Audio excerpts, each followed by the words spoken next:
ก็กำลังอยู่ห้องฉุกเฉินอยู่น้องดาว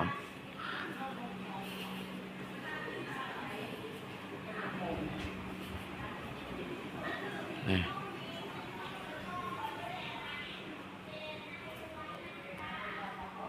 เป็นอะไรการหนาวแล้วก็ห้องนี่เพันธิใช้ยาเพราะขิงห่อนอะไรจะได้ทางนอนเพันธิใช้ยามันกดเลือดนี่มันจากกดเลือดแล้วเพันธิใช้ยา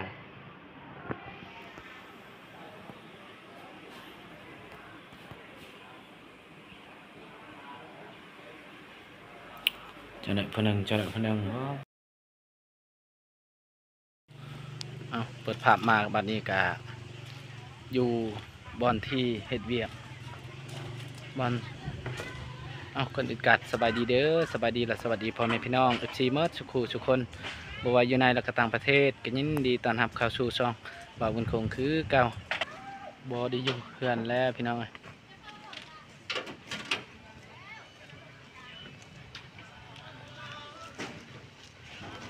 ไปเวียกปกติแล้วเพราะว่าโดนแล้วเพิ่นก็พักเวียกพักอย่างนี้แหละพักโดนแล้วประมาณ2 ทิศปลายเนี่ยได้พักเพราะว่าเพิ่นเซ็นสัญญาใหม่แล้วตอนนั้นแบบว่าพอเขาเซ็นตอนนั้นก็หมดทุนแล้วนี่วันนี้มีทุนต่อไปเขาก็เซ็นต่อไปเซ็นสัญญาใหม่แล้วเขาก็ไปเฮ็ดเวียกปกตินี่ก็ประมาณ5 เดือนนี่แหละเซ็นสัญญาใหม่หมดนั่นก็ยังบ่ฮู้คำตอบอยู่แต่ว่าจักที่ได้เฮ็ดยาวนานเป็นไรเนาะนั่นแหละเราก็ต้องสู้เนาะตอนนี้เพิ่นก็กำลังเกี่ยมออกสนามแล้วเนาะเพราะว่ามือนี้เป็นมือแต่ละคนก็เกี่ยมแบบนี้แหละคนฟ้าอากาศก็ยามันแหละแล้วก็มือกดกับตาบอดเพิ่นก็คนทั้งนี้ก็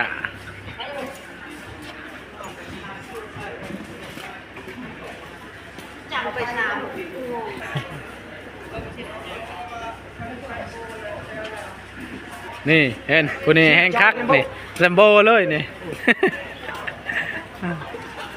ตอนนี้กับเพิ่นก็กำลังเก็บเครื่องเก็บคลองแล้วเก็บออกสนามแล้วเพิ่นฟ้าอากาศกับแบบนี้กับเพิ่นก็สิปกเครื่องปกคลองมื้อนี้เป็นมือเรามันคงไปเวียกนะพี่น้องประมาณนี้แหละมีเวียกมีงานเจ้านี่ก็ตั้งตาลูกค้าแรก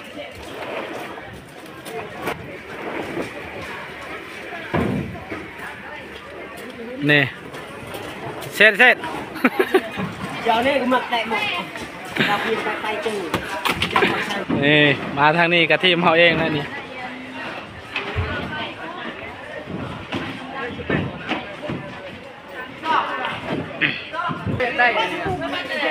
โอ้ทุกคนลายแห้งอะไร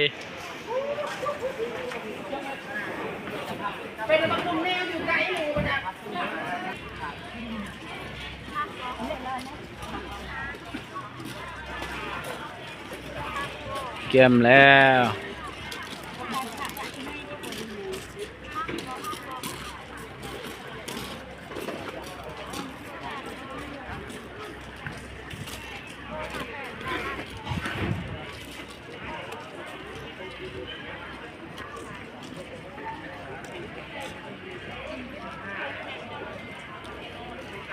บัดนี้ก็แล้วเด้อเกมสิออกสนามแล้วพุ่นสเปอร์เพิ่นกาโอ้เพื่ออะไรใครย่อยอยู่ สู้ๆเด้อมือก็ยังลายเครื่องแต่ว่าเขาเอาไว้อยู่ในเพื่อแหละตอนนี้กายังเอาเครื่องตัวนี้เข้าอยู่ในเพื่อแหละเพิ่นจะเฮ็ดช่องเที่ยวเอาเพราะว่ามันเรือรถ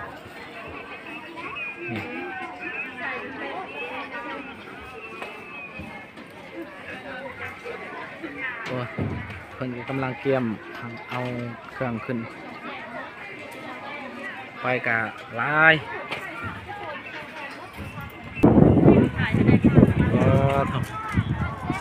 ลายคน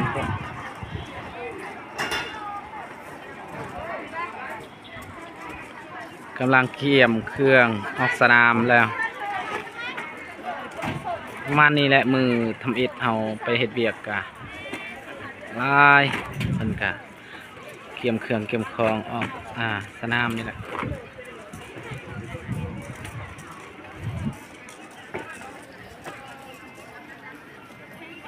คนทางนั้นก็เป็นหัวหน้าแล้วเนี่ยหัวหน้าเพิ่นกะสิเป็นหัวหน้าทีมนี่แหละแล้วก็มีกาสีส้มนี่แหละแล้วก็เป็นหัวหน้าทีมถ้ากาสีฟ้าแล้วก็เป็นหัวหน้าแบบหัวหน้าผู้ช่วยเป็นหัวหน้าทีมนี่แหละพี่น้องเสื้อขาวนี่ก็แม่นทางสายงานหรือว่าหัวหน้าสายงานนี่เพิ่นเอารอก็มีเพิ่นอยู่เครื่องเอารอไปอยู่บนที่ปะอยู่รถเพิ่นเพราะว่ารถไกลเพิ่นอยู่นอกเพิ่นแหละ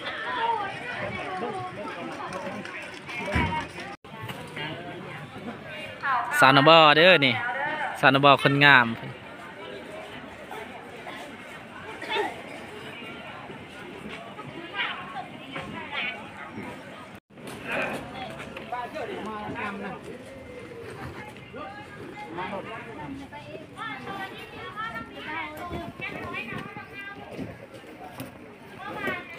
สิมดอยู่บ่เครื่องเฮาเฮ้ย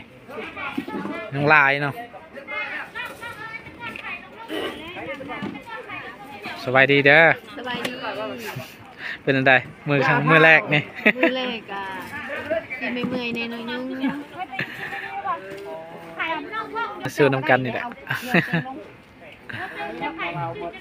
แบบนี้แล้วพี่น้องเอ้ยเวียกแต่ละมือกัน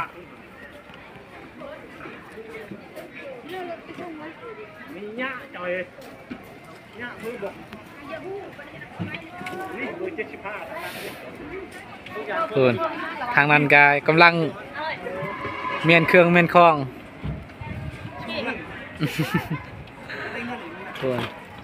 ทางนี้กาโอ้ลุงพ่อพูนสบายดีเด้อ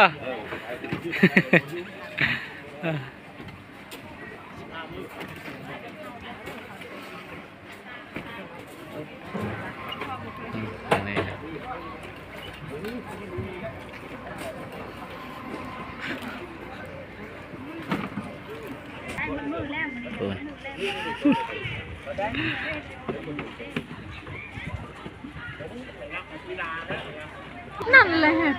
วันนี้ก็สบายดีเด้อบสบายปันเลยเนาะ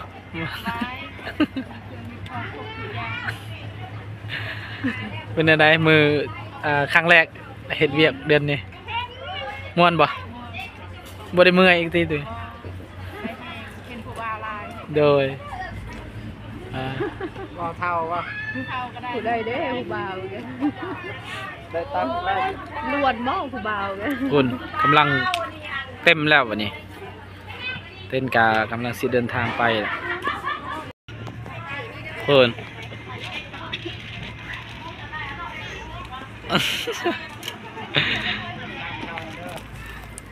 เอาวันนี้กะเขากะ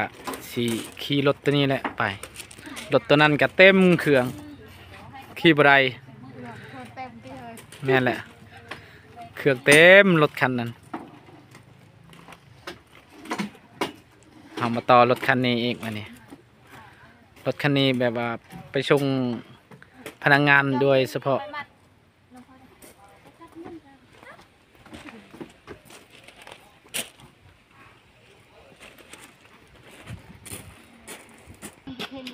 เพิ่นกะหักกระเกียมขึ้นทึ่งเพิ่นแหละ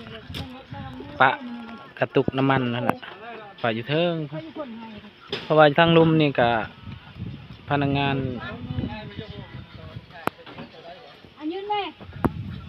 ไป เอาตอนนี้ก็ฮอดบอนที่เฮ็ดเวียกเรียบร้อยแล้วกำลังเอาเครื่องลงแต่รถไปพูดละสนามก็อยู่พูนยังไกลแห้งเลยเพื่อสิยางกะพอ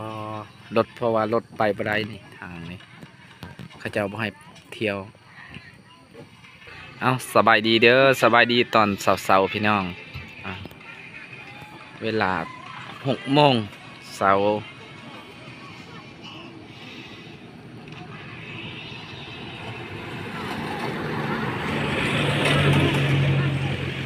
บรรยากาศยามเศร้า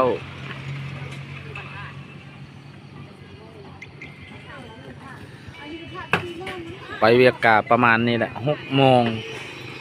แม่นเฮาจะไปเวียกแล้ว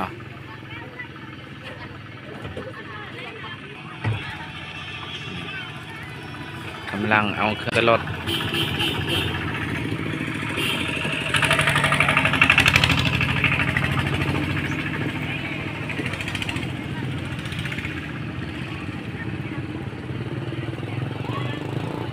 สบายดีสบายดีสบายดี เป็น ตอนเช้าเด้อ เป็นอะไรเด้ หนาข้าวช่วงนี้เนาะ บัดตอนเที่ยงนะ หมดแล้วหนาแดงแล้วบัดนี้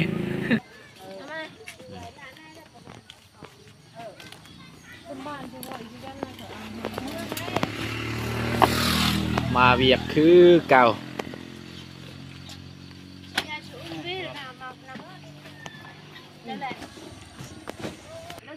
เอาอันนี้เป็นได้สภาพคือว่าเมื่อยนี่แหละ โอเคอยู่ป่ะสบายดีเด้อไปเอาลงสนามบัดนี้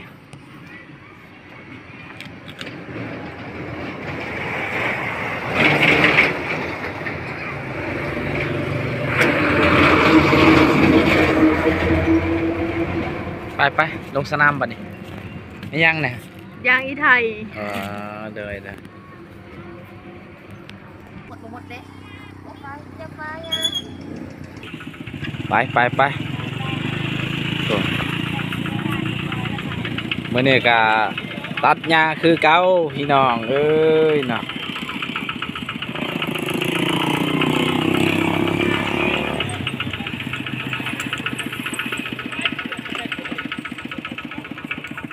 ซื่อๆเด้อ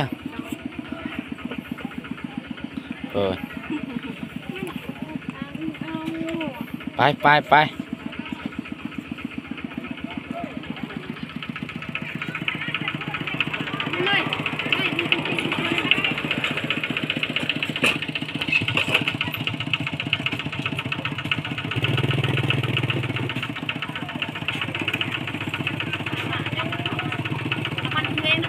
โอเค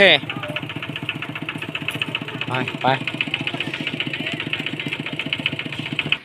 เอาตัดภาพมาบัดนี้ก็ฮอดสนามแล้วบอลที่เฮ็ดเวียกแล้ว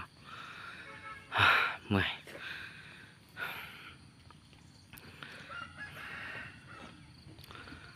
ยามเศร้าพี่น้อง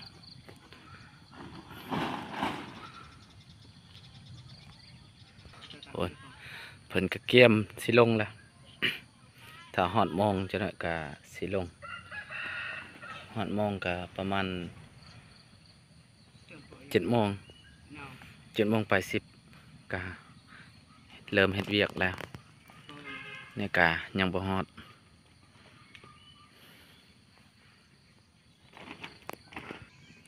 นี่มันจะแม่นเครื่องกวดคือกันแต่ว่ามันมี3 รุ่นก็คือรุ่นนี้ก็กวดแบบว่ากวดเล็กใหญ่กวดจับระเบิดแล้วก็เล็กใหญ่เล็กน้อยอาจสิบ่ดูดก็คือตัวนี้แม่นเครื่องกวดF3 กวดเฉพาะเล็กน้อยกระดูดเล็กใหญ่กระดูดแต่กวดดูดแบบลึกเนาะพี่น้องดูดแบบความลึก แม่นเฮาจะกดใส่เครื่องกดตัวนี้แหละเครื่องกดใหญ่ มันจะกดโดย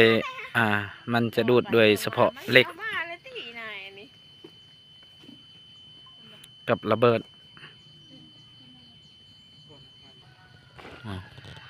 นี่เครื่องที่3ก็แม่นเครื่องกวดคือกันแต่กวดมันจะดูดแบบว่าลึกกับประมาณ25 เซน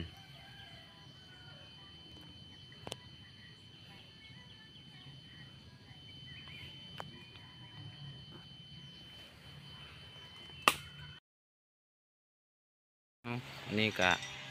บ่าวคงก็ด่วนสุดๆเลยพี่น้องเอ้ยทั้งอยู่บ้านก็บ่สบายทั้งเมียก็บ่สบายเดี๋ยวนี้ก็กำลังสิเอาเมียพาไปห้องหมอแหละเพิ่นโทรมาก็ตั้งแต่เมื่อคืนนี้ตั้งแต่คืนนี้เราแต่วานนี้เราเจ็บหัวแต่พาไปน้องใส่พาไปห้องหมอแต่ว่าก็ซักแล้วแต่ยังบ่ดีเดี๋ยวนี้เพิ่นก็ว่าบ่ไหวแล้วรวมผมก็มา2 คืนมีแต่ว่าบ่าวคงก็สิกลับบ้านก่อนขอบหัวหน้าเรียบร้อยแล้วก็มีแต่สิกลับบ้านแหละสิพาเพิ่นไปชักยาคือเก่าเอาไปเอาบัดนี้ก็มีที่สิไปก่อนไปตัดภาพมาบัดนี้ก็ฮอดห้องหมอแล้วเด้อพ่อแม่พี่น้องตอนนี้มีแต่แนวเจ็บตลอด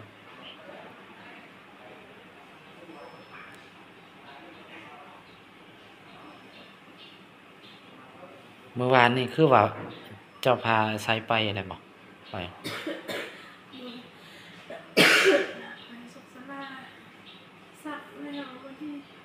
ได้มีแต่ว่าให้เพิ่นส่งสโลมได้ที่นั่นนี่ก็บ่ได้กินข้าวแล้วได้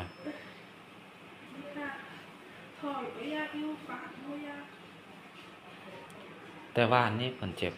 แต่ว่าคอยกะแบบว่าเบิ่งอาการนี่แหละเพราะว่าเฮาก็เฮ็ดเวียกแน่เพิ่นแบบว่าคันเจ็บหน่อยเดียวเฮาเมื่อมันก็บ่ได้มีแต่ว่าเบิ่งอาการนี่มื้อนี้เพิ่นโทรมาว่าโอ้บ่ไหวแล้วเฮาก็จำเป็นได้ขอบหัวหน้าก่อนเมื่อพาเพิ่นไปห้องหมอก่อนก็สำหรับคลิปนี้ก็จะขอจบไปเพียงส่ำนี้ก่อนเด้อพ่อแม่พี่น้อง FC เมิดทุกคนที่ติดตามและรับชมสำหรับครอบครัวบ่าวบุญคงนะถ้าบ่าวบุญคงว่าผิดพลาดกันได้ขอโทษขออภัยนำพ่อแม่พี่น้อง FC เมิดทุกคนสำหรับคลิปนี้บ่าวบุญคงกับคำว่าสบายดี